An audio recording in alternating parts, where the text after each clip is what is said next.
Hi friends, ఈరోజు video Kurup case part 2. Part 1 చూడని వాళ్ళు ముందు ఆ వీడియో చూసేయండి.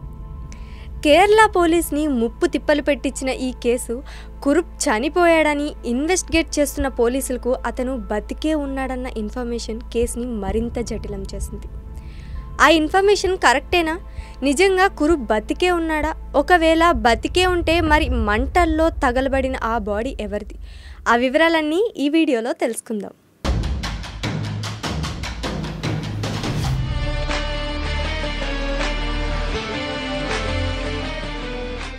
భాస్కర్ పిల్లై పొన్నప్పలను విచారిస్తున్న ఆ పోలీస్ స్టేషన్కి ఒక అజ్ఞాత వ్యక్తి ఫోన్ చేసి చనిపోయింది సుకుమార్ కురుప్ కాదు, అతను బ్రతికే ఉన్నాడు అని చెప్పి ఫోన్ కట్ చేశాడు. దాంతో ఆలోచనలో పడ్డ పోలీసులు కురుప్ చనిపోయాడు అనటానికి పక్కా ఆధారాలు మన వద్ద లేవు. తన కారులో ఎవరో ఒక వ్యక్తి కాల్చబడి ఉన్నాడు, అందుకని మనం కురుప్ అనుకున్నాం. కేవలం భాస్కర్ చెప్పిన స్టేట్మెంట్ని బట్టి మనం ఇది సుకుమార్ కురుప్ బాడీ అని అనుకోవద్దు అని డిఎస్పీ హరిదాస్ ఆ ఏరియాలో ఈ మధ్య ఏమైనా మిస్సింగ్ కేసు నమోదైందా అని చెక్ చేస్తే అలాంటి కేసులు ఏమీ నమోదు కాలేదని పోలీసులు చెప్పారు. వీళ్ళ ముగ్గురిలో సాహు ఇంకా దొరక్కపోవడంతో గాలింపు ముమ్మరం చేశారు. పొన్నప్పన్ను నువ్వు కురుప్ని చివరిసారిగా ఎక్కడ చూసావని అడిగారు. 21 రాత్రి అలువార్ రైల్వే స్టేషన్ పక్కన ఒక లాడ్జ్లో తనను నేనే డ్రాప్ చేశానని చెప్పాడు. అది కన్ఫర్మ్ చేసుకోవడానికి కురుప్ ఫోటో తీసుకుని లాడ్జ్కి వెళ్ళగా అక్కడ స్టాఫ్ ఆ ఫోటోను చూసి షాక్ తిని ఇతను ఈ లాడ్జ్లోనే ఉన్నాడు, నిన్ననే ఖాళీ చేసి వెళ్ళాడని చెప్పారు. ఇదే టైంలో సాహు విదేశాలకి పారిపోతుంటే కొచ్చి కోస్టల్ ఏరియాలో పోలీసులు అతన్ని అరెస్ట్ చేశారు. సాహుని తీసుకొచ్చి స్టేషన్లో పెట్టి విచారించడం మొదలుపెట్టారు. ఇదే టైంలో వేరే పోలీస్ స్టేషన్లో శ్రీకుమార్ అనే వ్యక్తి హరి టాకీస్లో తనతో పాటు కలిసి పనిచేసే చాకో అనే వ్యక్తి 3-4 రోజులుగా కనిపించడం లేదని కంప్లైంట్ ఇచ్చాడు. ఆ విషయం హరిదాస్ దృష్టికి వచ్చింది. చాకో గురించి వివరాలను సేకరించడం మొదలుపెట్టారు.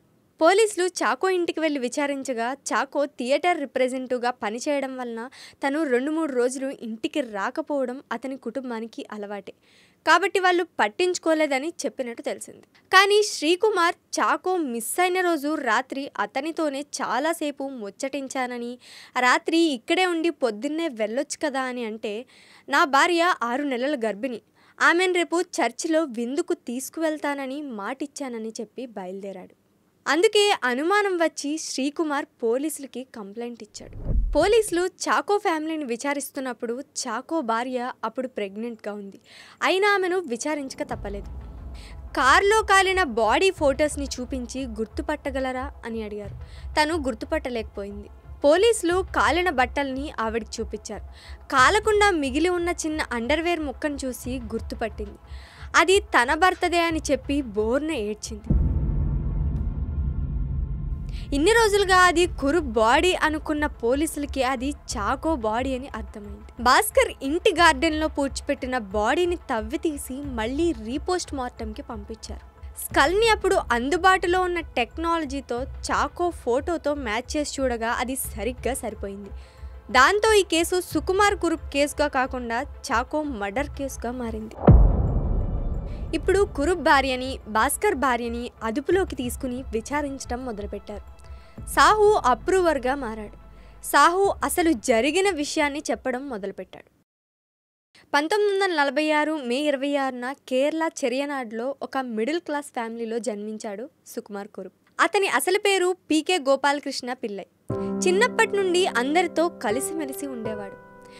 అందరిలో తనకంటూ సపరేట్ అటెన్షన్ ఇవ్వాలని కోరుకునేవాడు. గోపాలకృష్ణ పిల్లై తన స్కూల్ చదువయ్యాక ఎయిర్ ఫోర్స్లో చేరాడు. పూణేలో ట్రైనింగ్ కూడా తీసుకున్నాడు. ఇలా ఉద్యోగం చేస్తున్నప్పుడు తెలిసిన వాళ్ళ ఇంట్లో పనిచేస్తున్న ఆవిడ కూతురు సరస్సమ్మని కలిశాడు. సరస్సమ్మ నర్సింగ్ కోర్స్ చేస్తూ ఉండేది. కొన్నాళ్ళకి వీళ్ళిద్దరి మధ్య ప్రేమ మొదలైంది. ఇంట్లో వాళ్ళకి చెప్పకుండా ముంబై మాటుంగాలోని ఓ గుళ్ళో రహస్యంగా పెళ్లి చేసుకున్నాడు.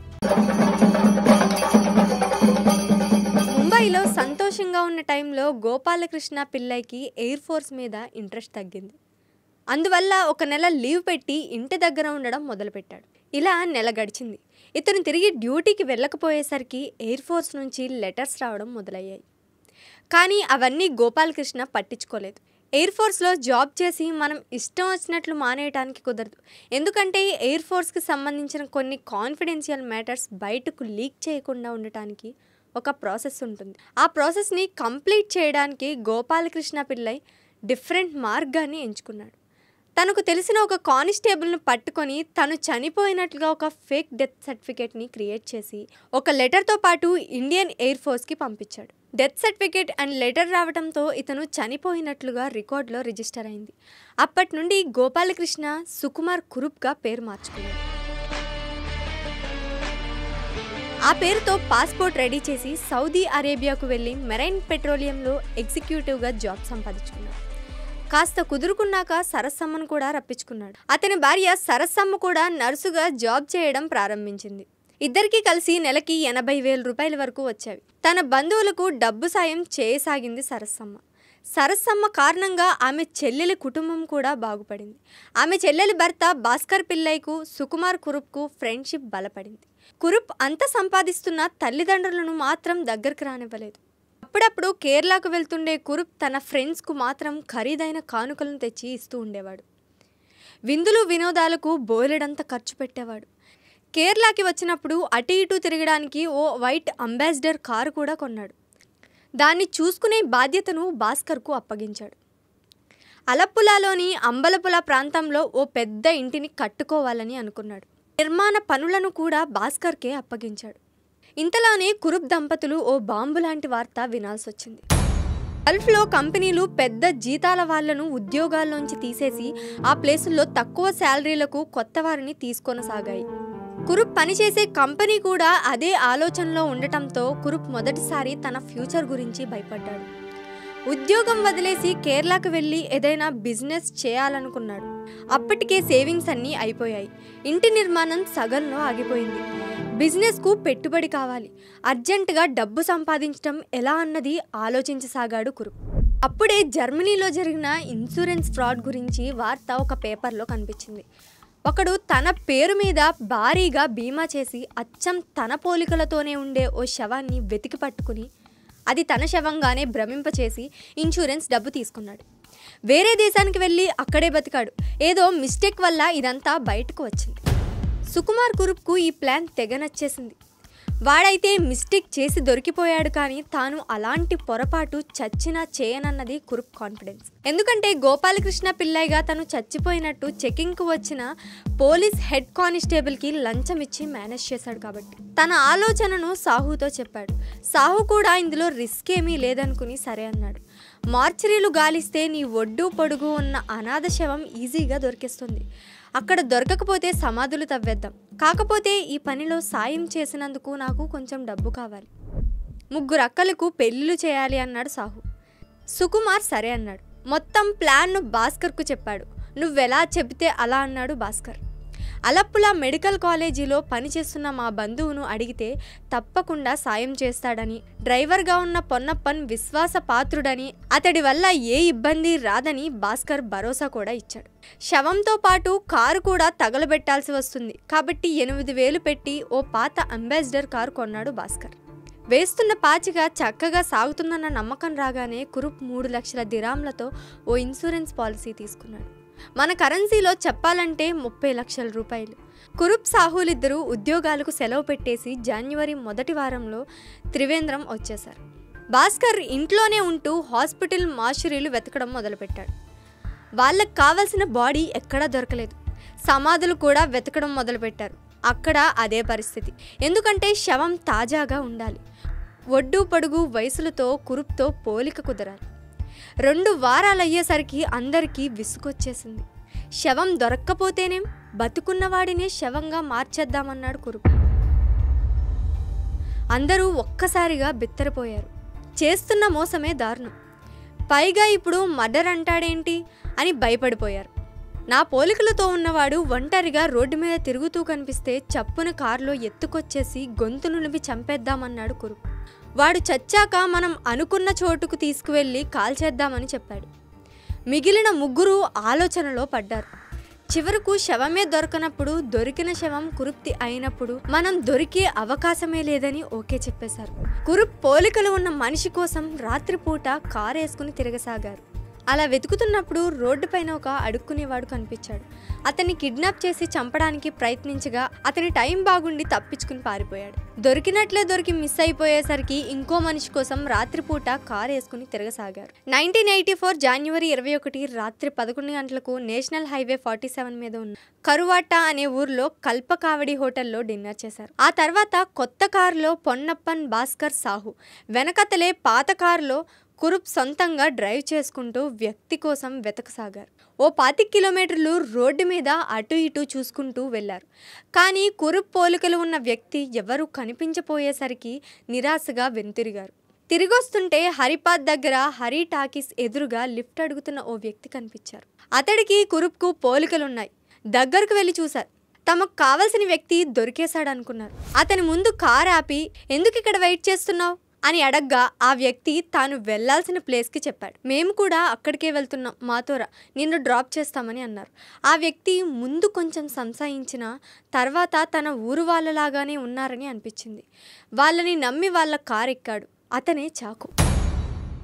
ఏమీ తెలియని చాకో సరదాగా మాట్లాడుతూ నేను మీ ఊరివాడినే అని చెప్పి మాటల్లో మా ఆవిడ ప్రెగ్నెంట్గా ఉందని కూడా చెప్పాడు. అయినా ఇవన్నీ పట్టించుకోకుండా భాస్కర్ పిల్లై తన ప్లాన్ అమలు చేయడం మొదలుపెట్టారు. తన చేతిలో ఇథనాల్ కలిపిన ఆల్కహాల్ని ఒక గ్లాసులో పోసి చాకోకి ఆఫర్ చేశాడు. చాకో నాకు మందు అలవాట్లేదు, నా భార్యకు ఇవన్నీ ఇష్టం ఉండదని చెప్పాడు. ఎంతకీ వినకపోయేసరికి చాకో తల గట్టిగా పట్టుకుని నోట్లో బలవంతంగా పోశారు. అతను తాగిన తర్వాత భాస్కర్ పిల్లై, పొన్నప్పన్ ఒక తాడు తీసుకుని చాకో మెడకు బిగించి ఊపిరాడకుండా చేసి కిరాతకంగా చంపేశారు. చాకో శవాన్ని భాస్కర్ పిల్లై ఇంటికి తీసుకువెళ్లారు. ఇంటి వెనకాల ఉన్న ఒక పాకలో పెట్టి చాకో బట్టలను విప్పి కురుప్ బట్టలు తొడిగారు. కానీ అండర్వేర్ మాత్రం మార్చలేదు. అలా వదిలిన అండర్వేర్ కాలకుండా చిన్న ముక్క మిగిలి ఈ కేసుకు కీలక ఆధారమైంది. డ్రెస్ మార్చిన తర్వాత చాకో మొహం మీద పెట్రోల్ పోసి ఫేస్ గుర్తించకుండా కాల్చారు. తర్వాత ఈ బాడీని తీసుకుని కారులో దగ్గరలో ఉన్న NH47 రోడ్ పైన యాక్సిడెంట్ జరిగి కార్ అదుపు తప్పి పొలాల్లోకి వెళ్ళినట్టు క్రియేట్ చేసి 10 లీటర్ల పెట్రోల్ పోసి కారును తగలబెట్టేశారు. అలా తగలబడుతున్నప్పుడే భాస్కర్ పిల్లై చేతిపై పెట్రోల్ పడి అతని చేయి కాలింది. భాస్కర్ పిల్లై చేయి విదిలించగా చేతికున్న గ్లౌజ్, అగ్గిపెట్టే, పెట్రోల్ క్యాన్ తలో దిక్కున పడ్డాయి. దాని తర్వాత రెండో కారులో అక్కడి నుండి పారిపోయారు. ఇలా జరిగిన విషయమంతా పూసగుచ్చినట్లు పోలీసులకి వివరించారు. అది విన్న పోలీసులు షాక్ అయ్యారు. తర్వాత కురుప్ని వెతకడం మొదలుపెట్టారు. కురుప్ భార్యకి ఈ కేసుతో ఎటువంటి సంబంధం లేదని వదిలేశారు. భాస్కర్ పిల్లై, పొన్నప్పన్, సాహులపై మర్డర్ కేసు ఫైల్ చేశారు. ప్రధాన నిందితుడు సుకుమార్ కురుప్ కోసం వెతకటం మొదలుపెట్టారు పోలీసులు. కురుప్ ఫోటోను రాష్ట్రమంతటా అంటించారు. పత్రికల్లో ప్రకటించారు. వివరాలు తెలిపిన వారికి బహుమతి ఇస్తామన్నారు. ఎంత వెతికినా కురుప్ జాడను మాత్రం కనిపెట్టలేకపోయారు. ఎందుకైనా మంచిదని సుకుమార్ కురుప్ తల్లిదండ్రుల ఇంటి దగ్గర 4 అండర్ కవర్ పోలీసులను కాపలాగా పెట్టారు. అలువా, చెన్నై, భూటాన్, అండమాన్, భోపాల్, దుబాయ్, లాస్ వెగస్ ఇలా అనుమానం వచ్చిన ప్రతి చోట వెతికారు పోలీసులు. పోలీస్ శాఖ ప్రతిష్టకు సంబంధించిన విషయంగా మారిపోవడంతో అతని కేసు కింద స్టాఫ్, TA, DAల కోసం ప్రభుత్వం చాలా ఖర్చు పెట్టింది. కొందరు పోలీసులు తమ సొంత డబ్బు కూడా ఖర్చు పెట్టారట. కురుప్ ఇస్లాం స్వీకరించి సౌదీ అరేబియాలోని ఓ మసీదులో ఉంటున్నాడన్న వదంతి కూడా వ్యాపించింది. ఇది జరిగిన 4 సంవత్సరాల తర్వాత సగంలో ఆపేసిన కురుప్ ఇంటి ముందు ఒక స్వామీజీ ఆగి అదే పనిగా ఆ ఇంటిని చూస్తూ ఉన్నాడని పోలీసులకి ఒక ఇన్ఫర్మేషన్ వచ్చింది. వెంటనే పోలీసులు అతన్ని అదుపులోకి తీసుకుని స్టేషన్కి తీసుకువెళ్ళి విచారించారు. తరువాత విచారణలో అతనికి ఏమీ తెలియదని అతని వేలిముద్రలు తీసుకుని వదిలిపెట్టారు. కురుప్ ఇన్సూరెన్స్ పాలసీ తీసుకున్నప్పుడు ఉన్న వేలిముద్రలతో పోల్చి చూశారు. రిపోర్ట్స్ రావడానికి 3 రోజులు పట్టింది. ఆ రిపోర్ట్స్ వచ్చిన తర్వాత అది చూసిన పోలీసులు షాక్ అయ్యారు. ఈ వేలిముద్రలు కురుప్ వేలిముద్రలతో మ్యాచ్ అయ్యాయి. 4 రోజుల ముందు స్టేషన్లో 4 గంటలు పోలీసులు అడిగిన ప్రతి ప్రశ్నకు సమాధానం చెప్పింది సుకుమార్ కురుప్ అని అర్థమైంది. కోర్టు భాస్కర్ పిల్లైకి, పొన్నప్పన్కి ఉరిశిక్ష విధించింది. హత్యకు సహకరించినందుకు కురుప్ భార్య, భాస్కర్ భార్యలపై కూడా కేసు పెట్టారు. కానీ రుజువులు లేకపోవడంతో వదిలిపెట్టేశారు. అప్రూవర్గా మారడంతో సాహుని కొన్ని రోజులు జైల్లో ఉంచి వదిలేశారు. 12 సంవత్సరాల తర్వాత కూడా కురుప్ కనిపించకపోయేసరికి 1996లో ఈ కేసుని అఫీషియల్గా క్లోజ్ చేశారు. ఈ ఇన్సిడెంట్ని బేస్ చేసుకుని తీసిన ఒక సినిమాలో తన తండ్రిని చంపిన వ్యక్తిని ఒక మాస్ హీరోగా చూపించడం కరెక్ట్ కాదని చాకో కొడుకు చాకో భార్య కోర్టులో కేసు ఫైల్ చేశారు. సుకుమార్ కురుప్ను అబ్స్కాండర్గా ప్రభుత్వం ప్రకటించడంతో పాటు అతడి ఆస్తులను కూడా జప్తు చేసుకుంది. ఇంటి నిర్మాణం సగంలోనే ఆగిపోయింది. భార్య సరస్సమ్మకు అబుదాబీలో ఉద్యోగం పోయింది. ఇక్కడికి వస్తే ఎవరూ ఆమెను దగ్గరికి తీసుకోలేదు. ప్రస్తుతం ఆమె పులియూరులో అజ్ఞాతంగా బతుకుతోంది. పొన్నప్పన్ జైలు శిక్ష అనుభవించి బయటకు వచ్చిన తర్వాత ఆత్మహత్య చేసుకున్నాడు. భాస్కర్ పులియూరులోనే ఉంటున్నాడు. ఓ 10 ఏళ్ల కిందట కురుప్ రెండో కుమారుడు సునీత్ పిల్లయ్యకు పెళ్ళయింది. పెళ్లి కార్డులో తండ్రి పేరును సుకుమార్ పిల్లయ్యగానే వేశారు తప్ప ముందు కీర్తిశేషులని అనలేదు. అంటే ఎక్కడో అక్కడ బతికే ఉన్నాడన్నది వారి నమ్మకం. 38 ఏళ్ళు అవుతున్నా ఇంకా అతడు పోలీసులకు దొరకలేదు కాబట్టే ప్రజల్లో అతడి పట్ల ఆసక్తి పెరిగింది. ఇప్పుడు అతని వయసు 78 ఏళ్ళుంటుంది. చాలామంది అక్కడక్కడ సుకుమార్ కురుప్ని చూసామని చెబుతూ ఉండేవారు.